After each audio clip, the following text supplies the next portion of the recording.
Bir kishi yozyaptiki, mana ayolim deydi, mana rashkimni keltirish uchun boshqa erkaklar unga qiziqayotganligini menga aytaveradi deydi. Keyin aytdimki, ayolingizni tabiati buzilib qopti.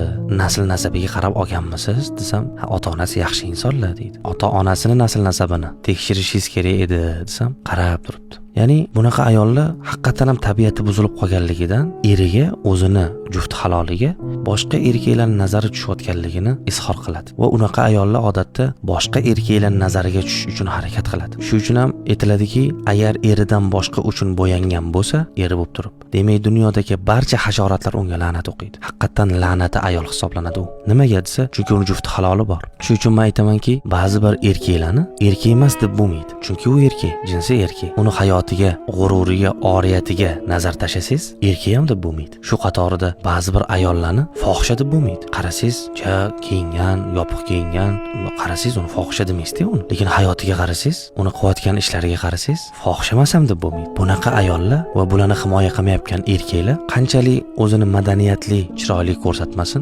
xorlikni sharaf deb biladi. Tubanlikni yuksaklik deb biladi. Shu uchun bunaqa ayollar tabiati buzilib qolgan deyiladi. Bu ayollar ko'proq boshqalar uchun harakat qiladi. Qanchalik o'zini ko'z-ko'z qilmasin, qanchalik boshqalarga chiroyli ko'rinmasin, aslida u oyoq ostida bo'lishi chiroyli deb biladi. Chunki eng yaxshi inson o'z vazifasini to'g'ri bajargan inson. Qo'limizdagi telefon bo'ladimi? Hamma narsa o'zini vazifasini bajarsagina qadrli hisoblanadi. Bunaqa ayollar o'zini vazifasidan chiqib ketgan, o'zini quyish qonidan chiqib ketgan bo'ladi. Shu uchun ham bunaqa ayollarning qadri bo'lmaydi. Bunaqa ayollar boshqa erkaklarning nazarini tortishga harakat qilganligi uchun, bir necha erkaklarning nazarida chiroyli bo'lish xohlaganligi uchun, shularning orasida qadrini yo'qotib, shularning orasida undan bunga o'tib yurishga mahkum o'zi. Bu tajribada ko'rilgan.